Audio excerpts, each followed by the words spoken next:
Hello, and welcome to the What Inspires You podcast. My name is Paul. And I'm Brandon. Join us as we rediscover wonder through inspiring conversation.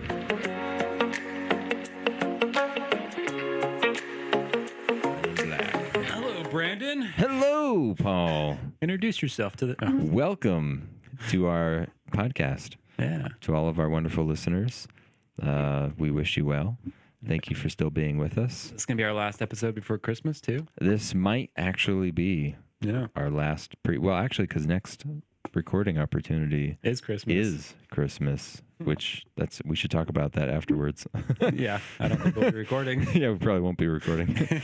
So Merry Christmas to you. Indeed. We'll see you after Christmas. Yeah. And probably the New Year's, too. After this episode, yeah. Maybe we'll be taking 2 weeks off. Who knows? We might get crazy. Just take off like a couple weeks. Who knows? Come back with a lot of inspiration, I'm sure. Yep. A lot of Christmas cookies in our bellies. Yeah. Mostly mine. Some milk or eggnog. There you go. New presents. Chili, curry. Chili. Yep. Some different foods. Nothing changes there. Yeah. Yep. Mexican stew. That's right. That's what I'm looking forward to. Yeah. Yeah. Are you inspired, Brandon? I'm inspired, Paul. Good. All right, end it there.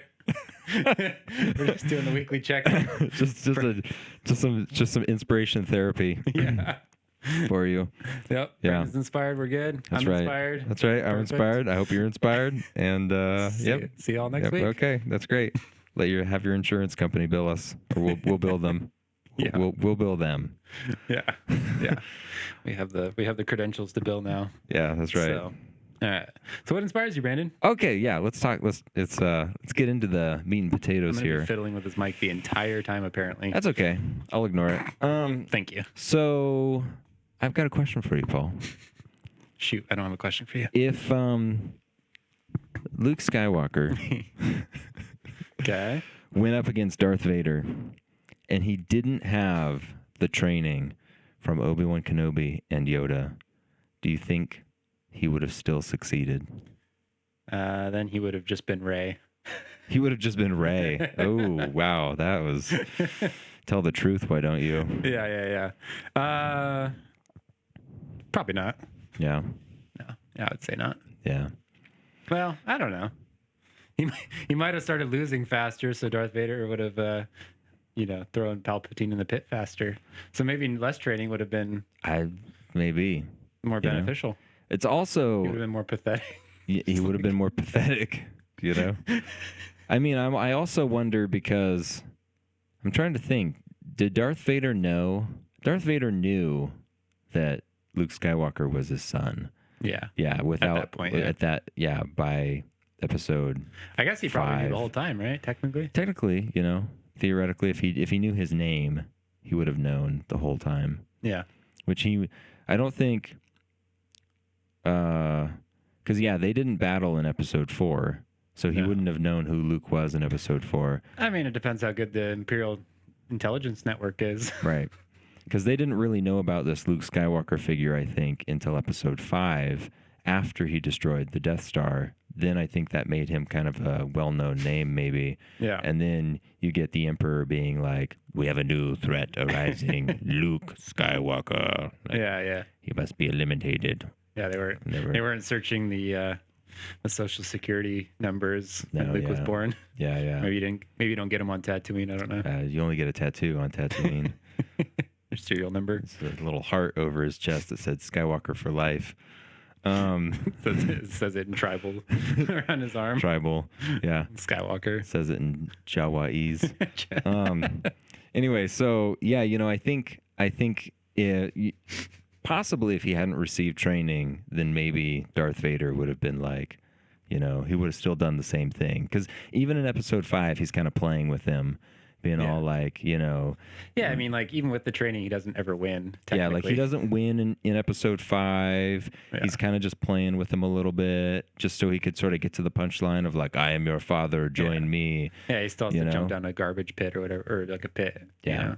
I guess the training almost comes more into play in episode 6, when then he has to rescue Han, so he has to be competent in order to do that.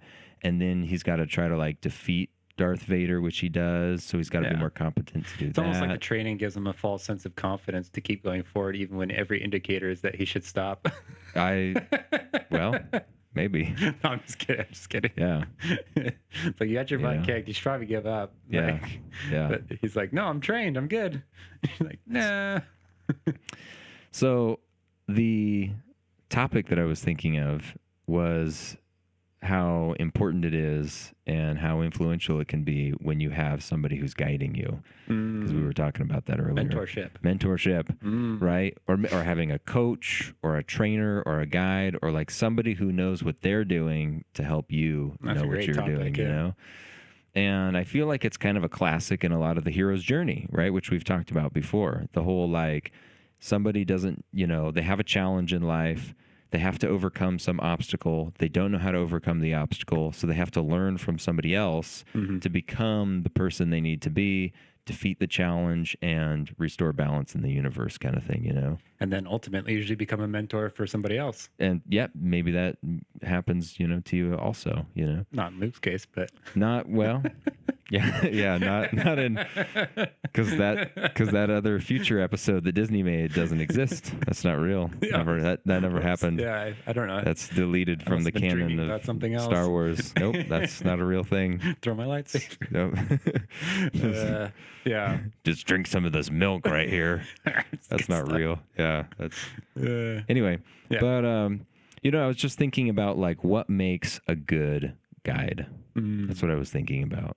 Like how, like, I think that guides are inspiring because they literally do inspire people a lot of times, and they help people become the person they need to be for whatever the goal is in life, you know? Yeah. And so it's like, what makes a good guide? And I'm just kind of thinking through, you know, obviously guides that are in movies, Obviously Gandalf. Gandalf, Yoda, Obi-Wan Kenobi. I was actually thinking of Uncle Iroh. Dumbledore, Kind of. you know. I was thinking of Uncle Iroh in Avatar: The Last Airbender. I felt like that was a really good one You because must you watch have. the cinema therapy. I did just watch that, right? Yeah. But I was just thinking about how Zuko's this like totally troubled, lost kid, and then you've got the wise uncle who like really guides him like a father, you know, and Yeah. that kind of situation. Using like a few different approaches. It's not always like just one thing. It's like, you know, he gets angry at him sometimes. Other Yeah. times he's like encouraging. Other times he's like hard on him. Other times he's soft and easy, you know? It's like, yeah. And I was even thinking about, you know, for in your situation where you're kind of guiding kids a lot, you know, or even families in certain situations, you Sure. know, and it's Yeah. like that can be a dynamic of guiding. Mhm. What do you think makes someone a good guide? What are like qualities you think you want out of a guide? First question is, would Jesus be considered a mentor to the apostles? Ooh, that's a good question. Huh. I mean, yeah, I guess so. Like he's discipling them, you Yeah. know? So it's like, you know, like he, like in one sense, he's kind of this, well, I don't know. I'd have to think about that. Cause like on the one hand, it almost seems unobtainable. It almost seems like you're trying to become this perfection of Christ and you want to become that person, but it's like you almost can't become because he's perfect, you know? Sure. So it's like you're trying to become as close as you can to like the perfection of like Christ's level of sanctification and godliness, you know? Mm-hmm.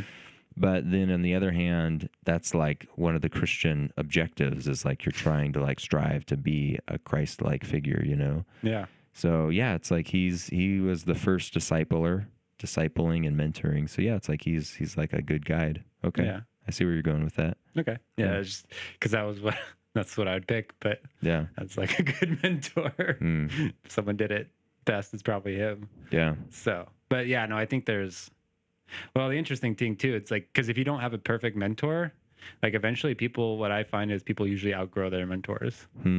So like you'll have a mentor like at every different stage of your life kind of. Mm-hmm. And then usually like the person, you know, I think that maybe there's some rare cases where like a mentor can like grow alongside you, Mm-hmm. but you both have to be like super on the same page or like at the same rate of growth almost, you know, to like keep that dynamic, because if like one of you starts growing more and the other doesn't grow, then this person's stagnant and you outgrow them. Yeah. If you become stagnant and they keep growing, then the gap gets too wide as well. So it's almost like this has to be like this perfect balance between the two of you where you're at for like the stuff they're saying to even be relevant.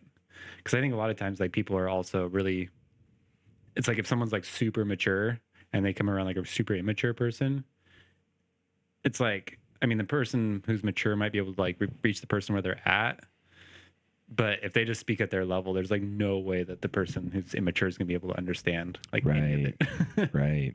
So I think there is a sweet spot where it's like the mentor doesn't have to stoop too low and the student doesn't have to reach too high. I agree. One of the things I've always heard about teaching is that the best teachers are just one step ahead. Like if you're 20 steps ahead, you'll want to take other people 20 steps ahead, but they're not ready for that.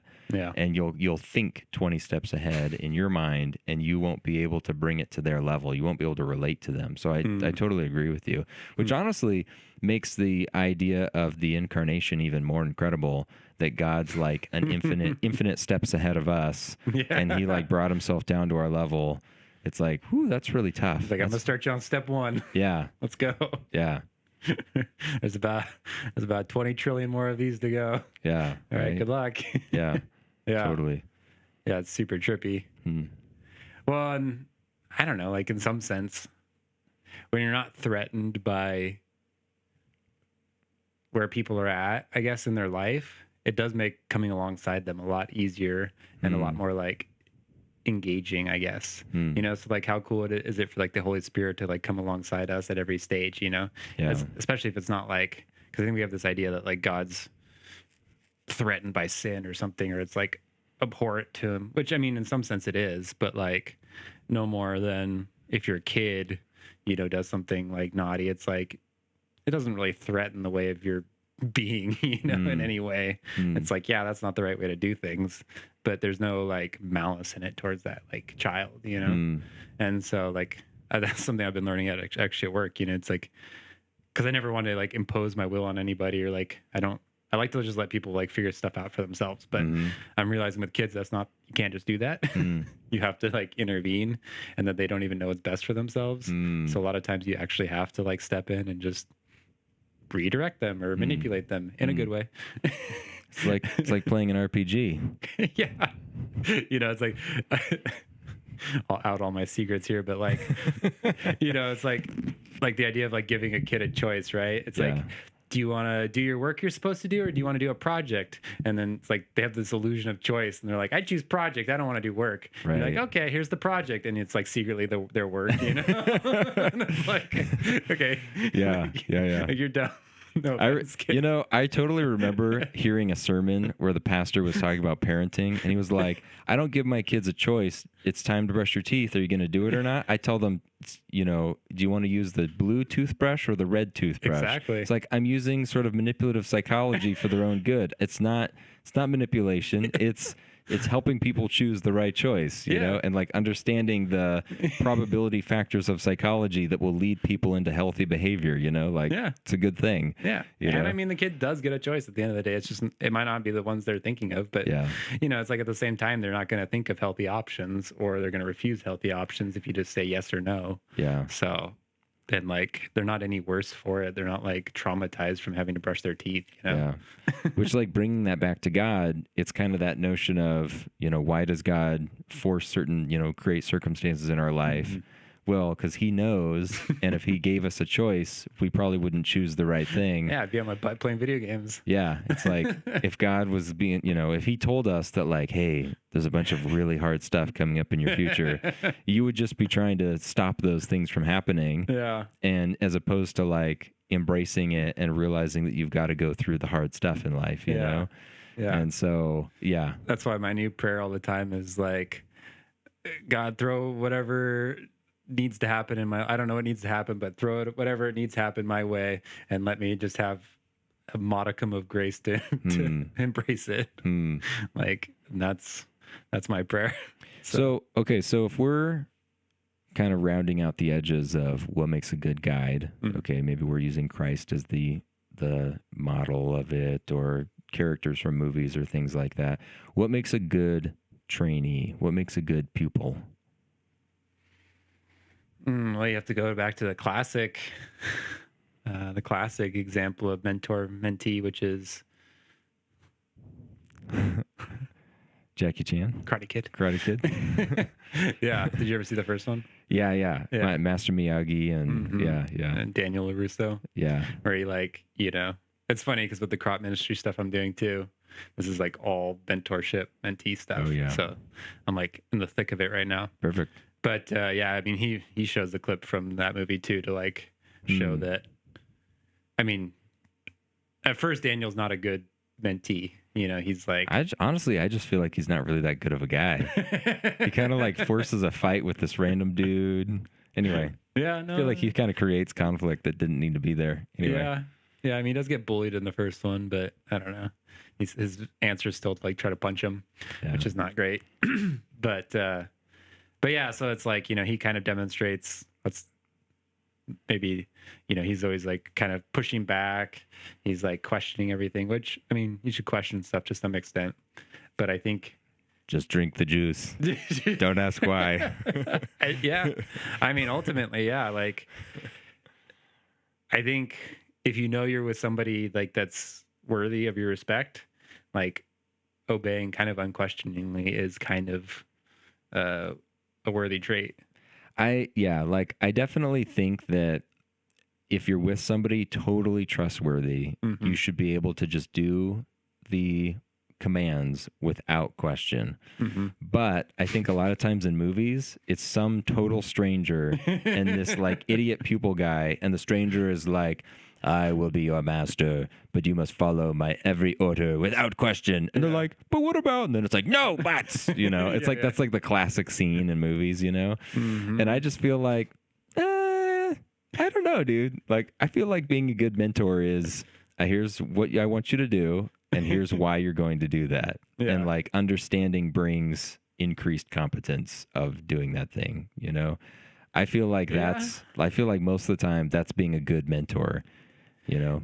It is interesting though, because so some of the kids I work with, it's like if you try to explain something to them, they'll get in an argument with you. Okay. So it's like at that point you're not being productive again. Okay, yeah. So it's like I can see if the pupil is gonna have like a dumb argument with you, like sometimes it is better to put the kibosh on it or not give them the choice. Well, okay, I see your point there. I see, and maybe you're right, because God doesn't always explain things to us, like if people can't comprehend, or if comprehension would create conflict, then yeah, maybe it's better for people to just not know. Okay. Yeah. And I mean, like, I think it depends on the student. I think like, a lot of times humility, like the more humility you have, the more things get explained to you. Does that make sense? Okay. So it's like, if you're willing to like, even if things are understood or explained to you and you still are able to like, just say, okay, like, thank you for explaining it. I don't fully understand it, but like, whatever, then like things are more willing to be explained to you in the future. Whereas if you're like argumentative and like, no, it's not that way, it's this way, or why do we do that? No, that's dumb. It's like you're the willingness to explain stuff and even the helpfulness of explaining stuff goes down exponentially.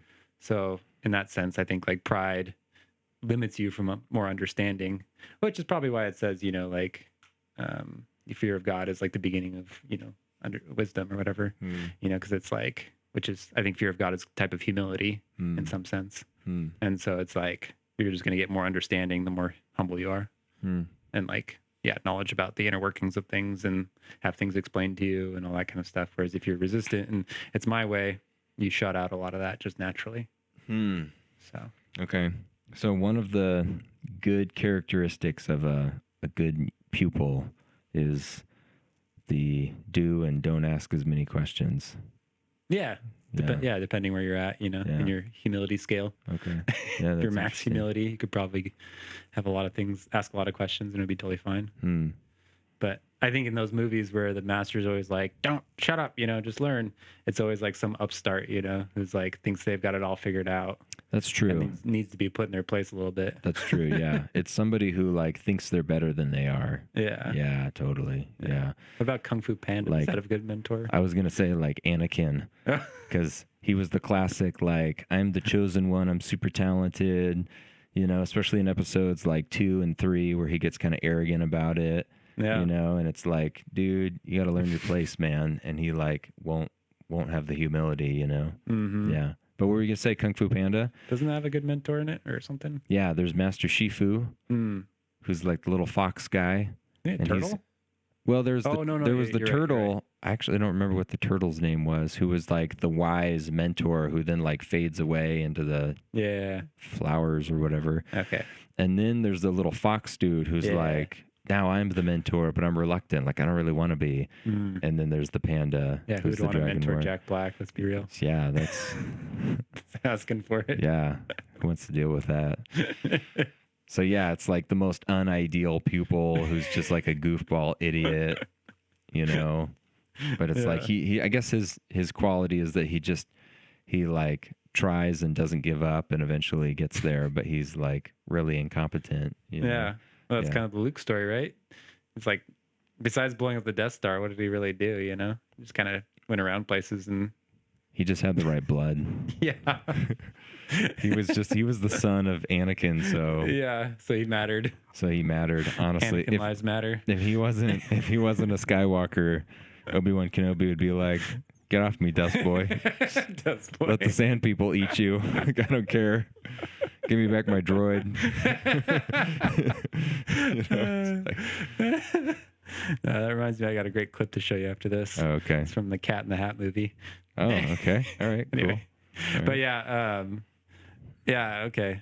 Well, wasn't like in Kung Fu Panda, wasn't he like a little bit more like down on himself? Like, wasn't he more like a little bit more humble, like starting out? I Kung felt Fu like- Panda, I do. Yeah, I don't feel like he was an arrogant character. I think Yeah. he was humble. I think he just was incompetent. Mm. Like he just was kind of an idiot. Yeah. You know, like it's not like he, you know, like I think he genuinely tried. Yeah. He was sort of that like classic kid who's just like a goofball and like can't be serious, you know? Yeah. It was more of that type of scenario. So that's like Just another kind of Oh, go ahead. yeah, it's another kind of mentee or whatever that's like Yeah. trap to avoid. Yeah. Yeah, don't be an idiot.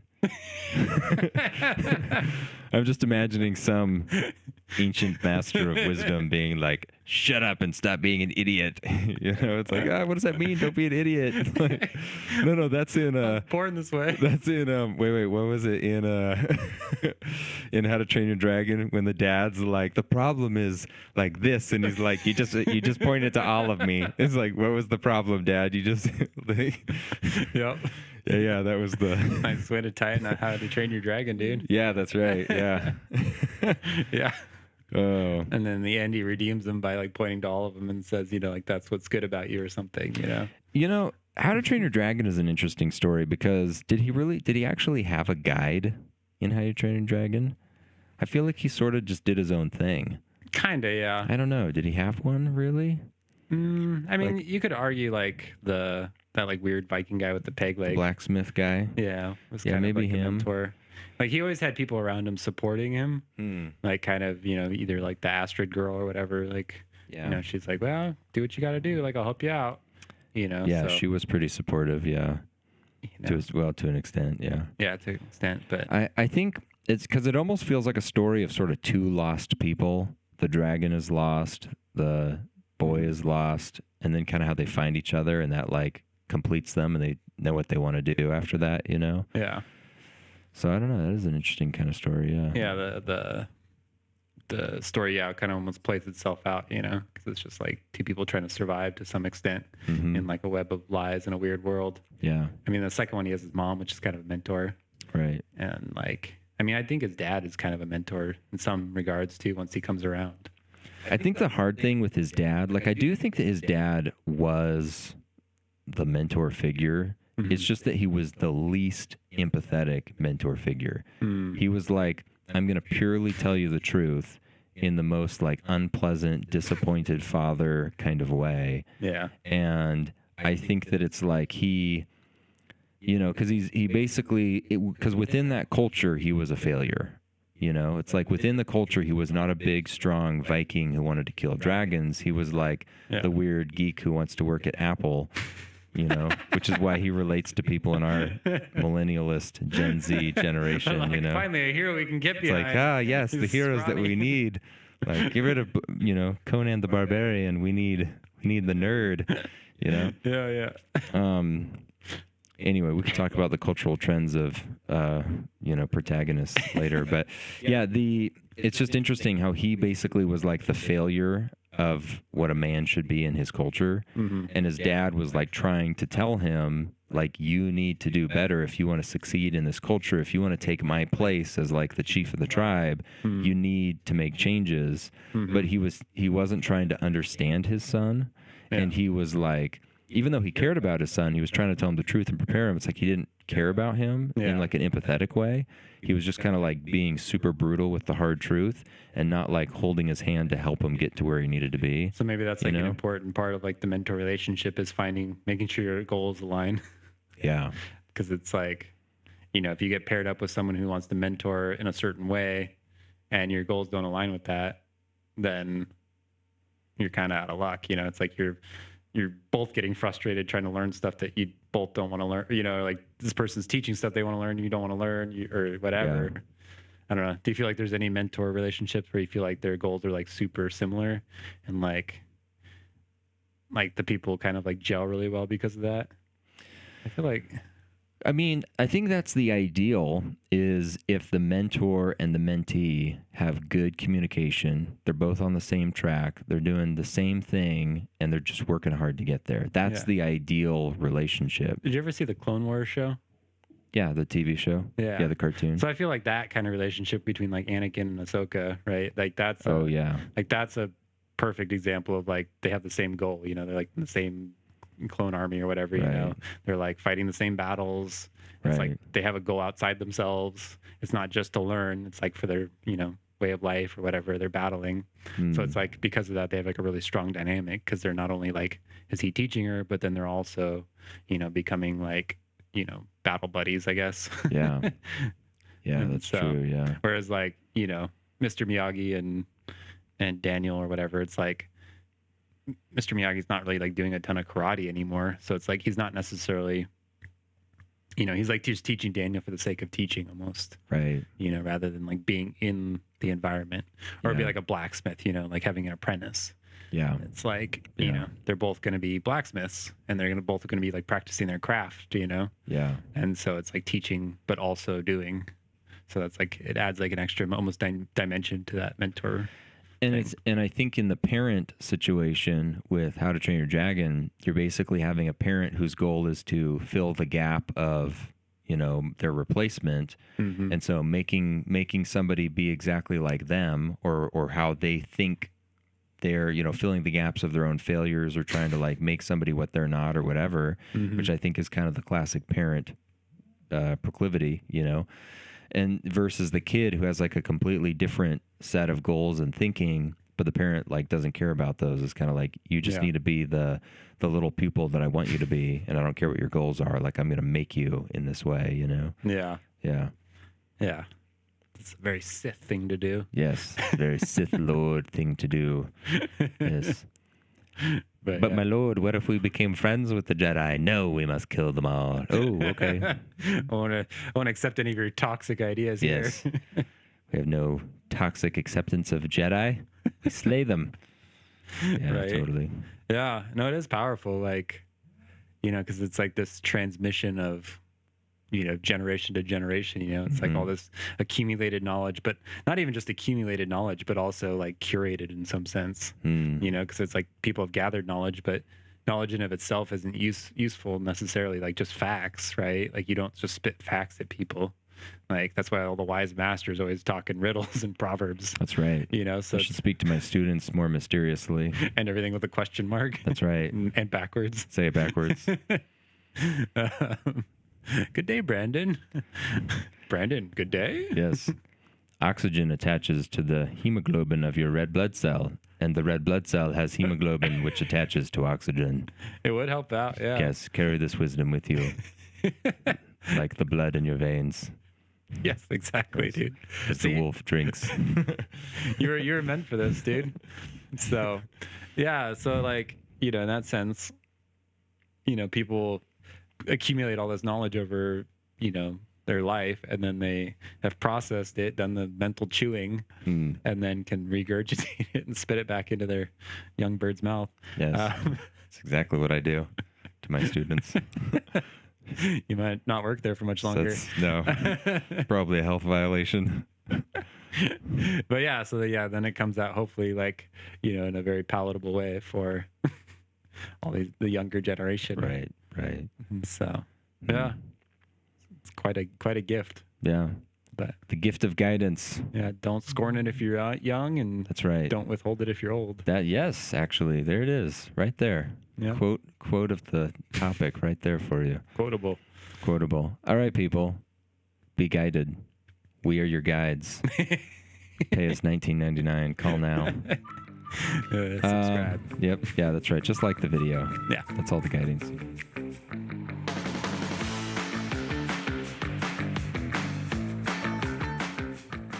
Okay, man. What inspires you?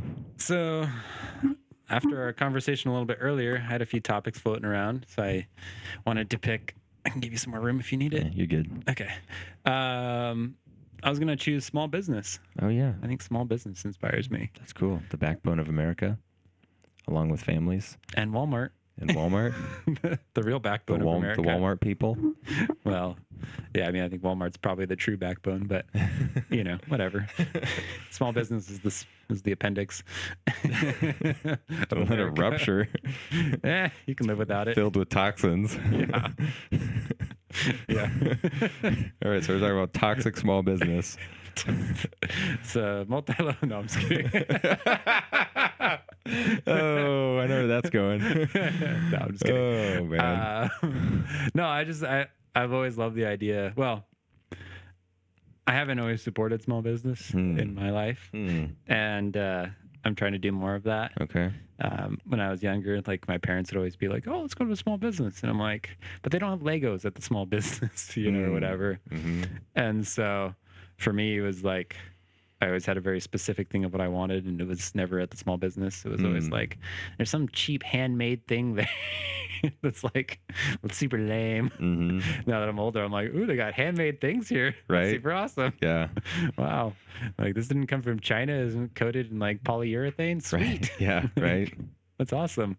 Anyway, but yeah, so I've definitely over the course of my life developed a new appreciation for small business and just people kind of being willing to, if it's done well, like there's small businesses that I still don't like, but the ones that are done really well, where like people are actually trying to fill a need in a community, I think those are super cool. And so I see like a lot of examples of those just in markets or, like farmers markets. It's like, it's not brick and mortar, but it's still a business. And it's like, those people are oftentimes very like creative with their marketing. They're out there hustling. They're kind of like interacting with their community in a really positive way. So I just think there's a lot of like cool stuff being done in that space. Yeah. And so Totally. Do you have any small businesses that you want to shout out and like to support around here? Oh gosh. Do I have any? I feel like there'd be a lot. I don't know. Or stuff you're impressed with around town. I definitely get impressed when people just get an idea for something and just say, that's cool. I'm just going to do it. And then they do it. And you think to yourself like, wow, dude, that's like scary. That's intimidating. Like that's a big thing to do. Like there was this kid who was maybe in like 20 or early 20s who decided that he would just start doing like a semi-truck business where he would just like buy semi-trucks, and he was just really into car mechanics and like fixing cars. So he just like bought used broken down semi-trucks, fixed them up and made them all nice, and then would just like hire drivers to drive stuff as like a shipping thing. Oh, so he did like full end started full end end, just started his own like shipping business with semi-trucks when he was in like his early 20s, just because he was like, yeah, I like cars, and just decided to do that. And it's like, that seems like a huge, scary, big thing, dude. Like, that's like freaky when I think about doing something like that, So I don't know. There are some inspiring things where people know what they're capable of. They know what the need is. It's scary, but they like believe it's possible and they go out and do it, you know? And I think that's really cool with small business. Yeah. And a lot of it's like you pointed out, kind of utilizing skills you already have to some extent, you know? So it's like whether if you have, you know, videoing skills, you know, we were talking about someone who goes out and like, you know, films commercials or, you know, video series for people and stuff. So it's like, I think small business is a great way to take your passions and like really kind of offer them to the world, you know, without trying to turn it into Walmart necessarily or, you know, some big business right away. And it's interesting, like how the evolution of a small business happens too, you know, because usually like even in like a 5 to 10 year window, like how it starts and how it ends or where it is at that point looks like way different in a small business, you know.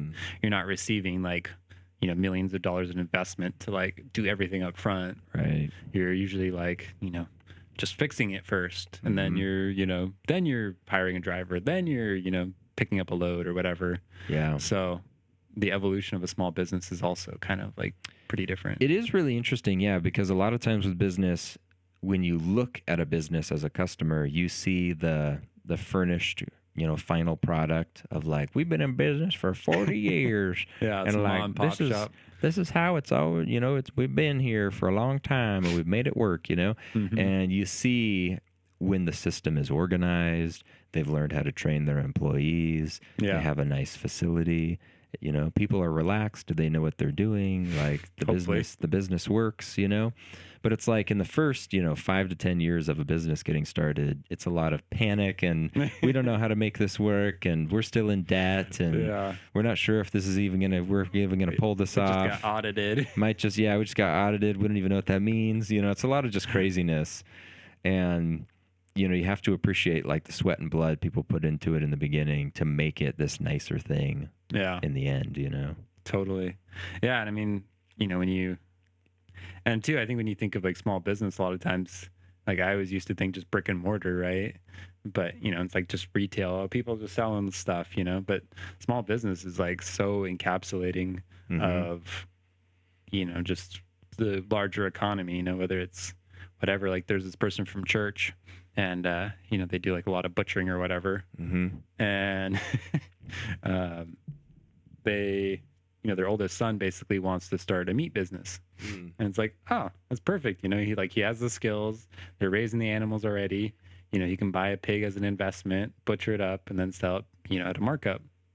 And so it's like, what a great small business to get started with. What a dream for a kid. What do you want to do? I want to be an astronaut. I want to kill animals and chop them into meat. Right. Anyway, I'm sure it's not quite like that, but well, maybe it is. Someone's got to do it. Somebody's got to do it, you know? Yeah. Somebody's inspired. And I'd rather it be, you know, him than some random farmer in Des Moines. You know, yeah, I am inspired when I smell bacon, so exactly. I appreciate that, kid. Right? So yeah, I was like, dude, I'll buy meat from you. Yeah. Which, I mean, it's kind of funny because the Orthodox like fast half the year anyway from meat. So oh yeah. What a weird business to start as an Orthodox person, but yeah, I guess that's why freezers exist. Yeah, that is funny. I guess that when you're not fasting, you're just indulging. So I don't know. Maybe they eat more meat. Yeah, I don't know. Like overall, it's like this is our chance to eat meat. Let's stuff it in there. My bacon wrapped bacon. Yeah, maybe. So yeah.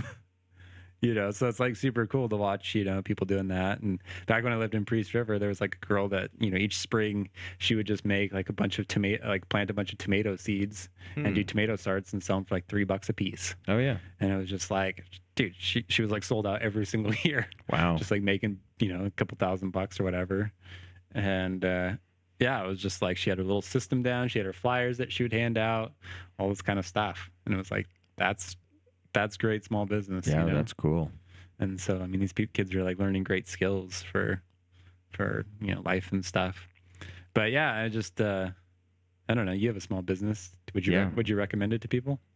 I mean, I would. Having your own business? Yeah, like I would definitely. I do think it's worth trying for everybody. If you can find a little service or product you can try to make or do for people, and it's something you like could enjoy, or you feel like you're really helping people, like when you really feel that you are filling in a gap that's like nobody's doing this, I know how to do this, and like I would like to do this for people. I do think that's really satisfying, because I've had a lot of people come to me who are like, I've been looking for somebody like you, and I just didn't know that like you were the person I needed, and like you totally fixed the problem for me, and wow, that was great. Like, I wish more people knew about you. Like when you hear somebody say something like that, Yeah. suddenly you realize like, wow, I guess I was actually needed in this person's life. Like I thought I was just sort of doing my random thing, like whatever, Yeah. take it or leave. Like to that person, it was like this was a really big deal for them to like buy your business, and for Yeah. you might think like, it's just Just like, a Tuesday. wasn't a big deal to me. I don't know. It's like Yeah. just kind of seemed like a basic thing,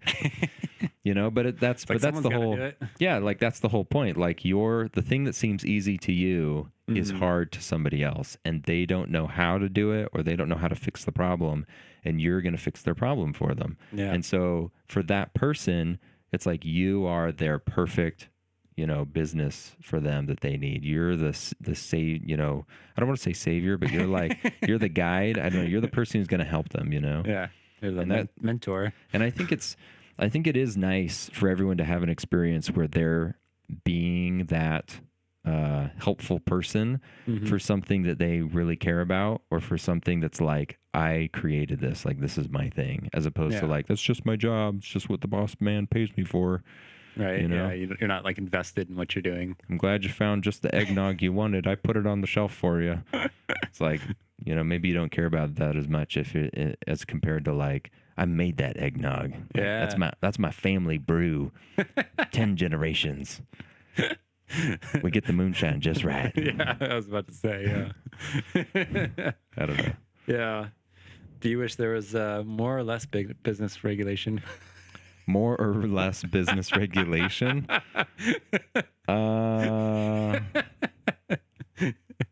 That's hard to say. I mean, like, I would maybe prefer that there was more business regulation in my particular industry, Controversial opinion. only because I'm already operating at a pretty high standard, like at a higher standard than You most of sound the like people. Chevron, dude. Chevron? Is that what Well, Chevron does? All the big I don't know. oil companies, they like lobby for more regulations. Oh, they do? Really? Yeah. Oh, I didn't know Because that. they, like regulate us, government. We're big bad oil companies. Oh, really? But it keeps the competition out because then there's so many regulations. Oh, that yeah. New people can't get. That's what I was going to say. Oh, It's okay. like, yeah, I was going to say the exact same thing. Like, it's more. So you're an evil oil company. So that's what I was going to say. It's like if there was more regulation and it was harder for people, then it would make more demand for me. So like, that's like, it's good business for me if I have less competitors, because right now I don't really have any competitors. So it's like, on the one hand, yeah, that would be good business for me. Yeah. But on the other hand, I also feel like my industry is a great industry for a lot of people who come out of AA programs, single moms, people transitioning their careers. And if the barrier of entry is too high, they're not going to be able to make it. So it's kind of a weird, I do think it would be good for the people who want to start businesses if the barrier to entry is lower. But I think it's better for me personally if the barrier to entry is higher. Okay. So, Do you think small businesses should be taxed more or less? I mean, less. Are you just trying to make me say a confession in recording right now? Such a like. Do you think you should be paying any taxes on what you make, Brandon? Never. Should never have to pay any taxes. Do you think federal tax is legal? I'm just kidding. Oh my gosh. Yeah. Anyway. Yeah. Yeah. Well, that's why I'll say it here. If the people of the Boston Tea Party were alive today, would they do it again? Yeah.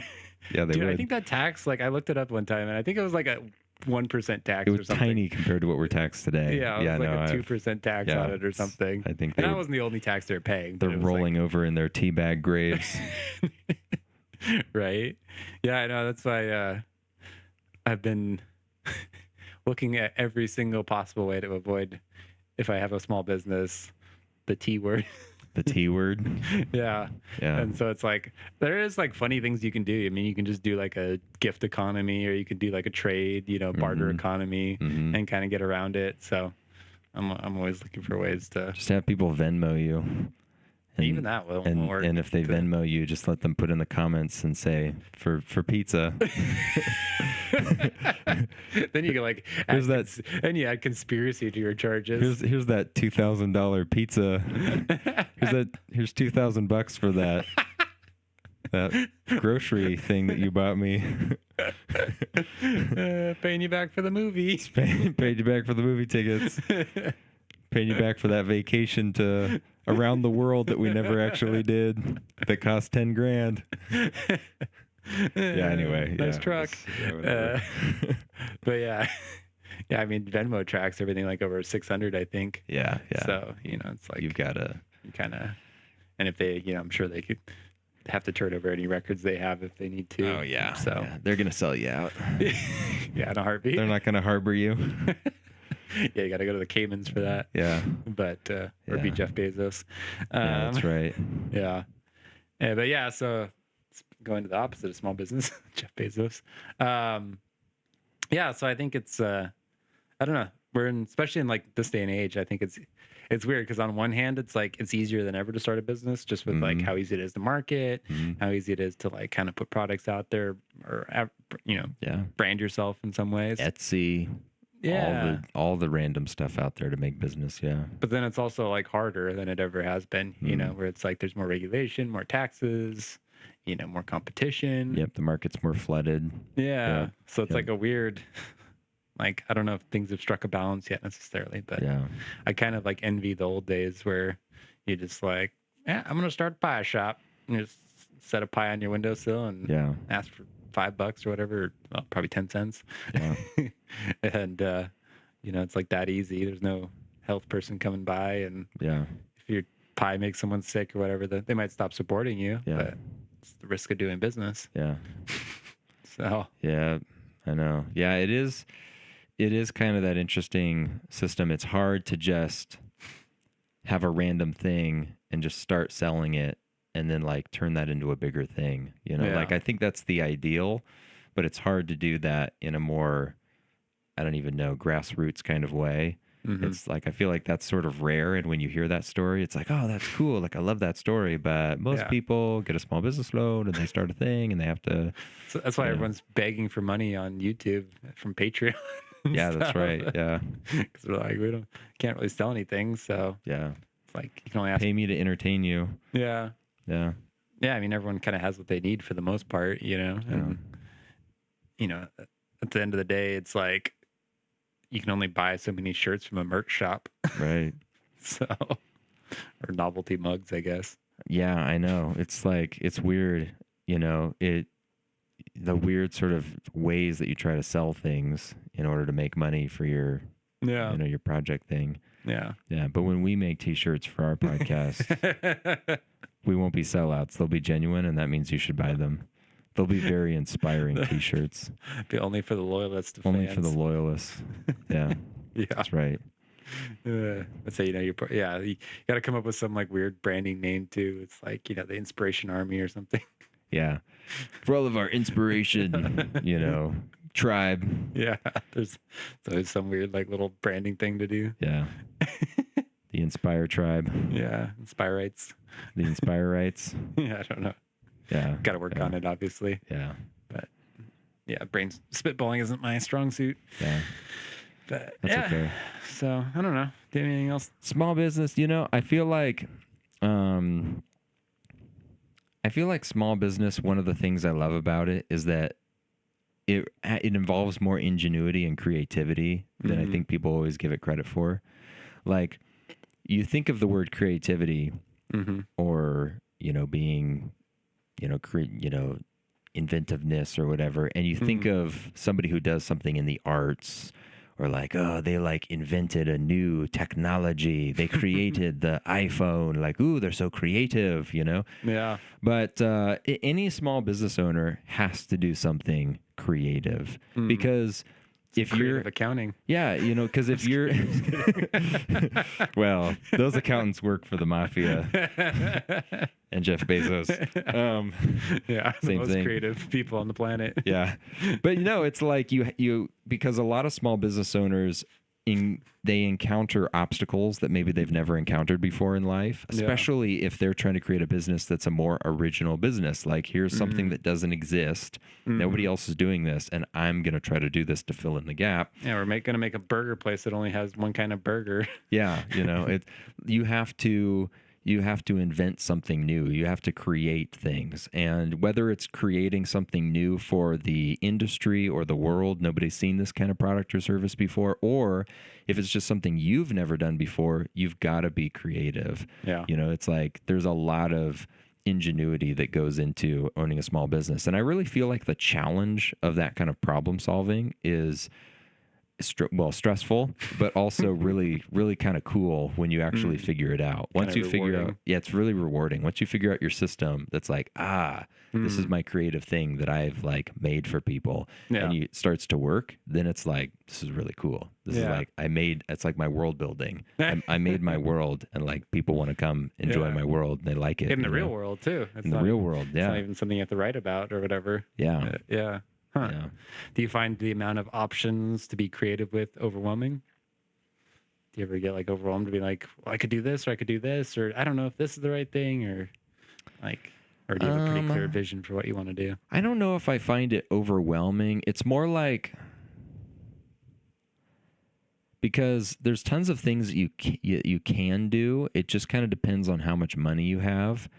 So it's more like, how much money do I want to put on the line of risk in order to achieve this? Well, that makes things pretty simple. Idea, yeah, because it's zero like money. Yeah, because it's like I could do whatever I wanted if somebody would loan me $10 million, but then do I want to be paying that off with interest for the next 50 years of my life or however long? It's like, that sounds horrible. And is this idea actually going to like produce enough money to pay that off and profit on top and all of that? So it's really tough to like, I think that's one of the biggest limiting factors of creativity. So I think that also is one of the challenges, is like, how do I be really creative in order to... Don't people say like limitation boosts creativity? Well, yeah. So that's what I'm saying, is it's like, if you just were given unlimited resources, maybe you could make your wildest dreams come true. But if you don't have the money to do that, you have to shift your dreams. And that's the creativity, is it's like, now I have to make something original because this was not the easy path. Like, I have to figure out how to plant plants in soil that doesn't want to grow them. What do I do in order to make that happen? Yeah. Start peeing in the soil for nitrogen. Start taking the poop packets out of the astronaut spaceship and planting it into the dirt on Mars in order to be the first botanist of Mars. Anyway. Is that from The Martian? That's from The Martian. Okay. That's what Matt Damon does. Yeah, okay. Yeah. Huh. How many weeks does it take to get E. coli? Yeah, I don't know. All right. Cool. That's funny. I'm glad we know that now. Yeah. So on that note, you Get creative. You got to be creative, man. Okay. Creative to survive. Yeah. Start your own business and make some side cash. Yeah. Even if it's like a side hustle, I think it's pretty cool for people, Yeah. I think in this day and age, I mean, I keep saying it, but like, it's going to get to the point in like 2030 where it's like, like asking someone what their job is going to be irrelevant. It's going to be like, what's your 4 jobs? Like everyone's just going to have 3+ jobs probably. Yeah. It's true. It is. I do feel like we have kind of a fade from everybody works the 9 to 5 at the factory and they get the pension plan, and the whole standard career path is so sidewind right now, so way off. That people are. I'm just working my like 5 side hustles. Right. That's what I do. Yeah. It's like both my parents have multiple jobs. Yeah. I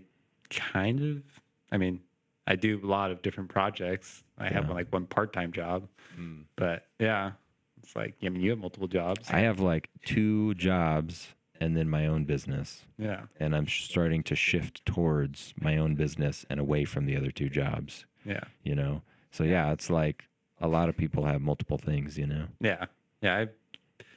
I think about someone like, most of our friends have a couple jobs, but Yeah. It's interesting. All right. Don't settle for just one job anymore. That's right. Quit your job, start a crazy small business. There you go. Totally new. Yeah. But find a mentor first. That's right. Find a mentor. You'll be screwed. I feel like we're doing an advertisement for a business coach. Also, one of Brandon's side jobs is mentoring for businesses. That's right. Sign up now for my online workshop Use of business coaching. Use discount code COPE. That's right. And you'll get $800 off of the $8,000 value. Yeah. $800 whole dollars off? Oh That's my right. gosh. That's right. It's very expensive because there's a lot of high value intellectual property in there. Which means things I regurgitated from some of the free audibles that I got. And all those YouTube videos I watched. Like a true mentor. Like a true mentor. And you can be successful like me if you pay me money. So that I can be successful. All right, now we're just raking people through the mud. Anyway. Thanks for listening, folks. Yeah. All right. That was cool, man. Small business and guidance. Have a great Enjoy. week. Merry Christmas. Merry Christmas.